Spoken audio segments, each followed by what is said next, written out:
दिलेला आहे त्याच्यामुळे जिल्हा नियोजनच्या या बैठकीची आम्ही वाट पाहत होतो आणि त्याचबरोबर जे निवडणुकीच्या अगोदरचे प्रलंबित प्रश्न राहिलेले आहेत तसंच आदिवासी सामाजिक न्याय याबाबतच्या उपाययोजनांच्या बरोबरच राज्याच्या आणि जिल्ह्यामधले सुद्धा काही प्रश्नांवरती चर्चा झाली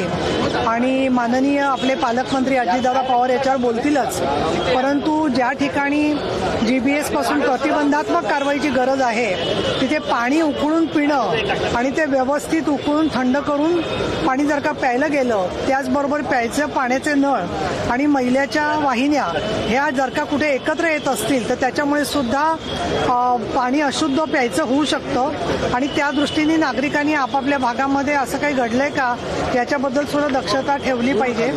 त्याचसोबत शैक्षणिक दर्जाच्या बद्दल कालच मला पुण्यात पत्रकारांनी विचारलं होतं की अस्सर या संस्थेने जो अहवाल दिलेला आहे त्याच्यामध्ये मुलांची प्रगती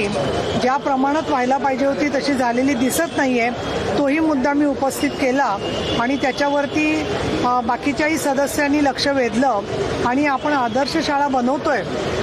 ते स्वागतार्ह आहे, खूप चांगलं काम आहे, पण ज्या कामासाठी मुली शाळेत जातात तिथे त्यांच्या शिक्षणाचा दर्जा वाढावा, त्यांना किमान गोष्टी आल्या पाहिजेत या दृष्टीने एक बैठक आणि त्या असरचा अहवाल पुणे जिल्हा परिषदेच्या शाळेत काय झालेला आहे, पुणे महानगरपालिकेच्यात काय झालेला आहे आणि त्यानुसार काय बदल केले पाहिजेत याबद्दल लवकरच एक वेगळी मीटिंग ज्यांना या शिक्षणाच्या प्रश्नावर पाठपुरावा करायचा आहे अशा काही सदस्यांनी आम्ही मागणी केली आणि त्याला सुद्धा माननीय पालकमंत्र्यांकडून अतिशय सकारात्मक प्रतिसाद मिळालेला आहे।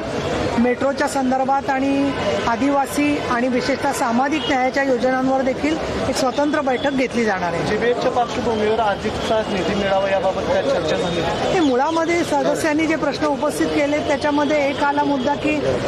बाहेरून औषधं महानगरपालिकेच्या हॉस्पिटलमध्ये लिहून दिली जात आहेत, कमला नेहरू हॉस्पिटलसारख्या ठिकाणी, त्याच्याबद्दल सगळ्यांनी अगदी कडक भूमिका घेतली की महानगरपालिकेमध्ये औषधं बाहेरून न लिहून देता सर्व औषधं मोफत उपचार केले पाहिजेत। त्याचबरोबर खासगी हॉस्पिटलमधून पिळवणूक होत असेल तर तो सुद्धा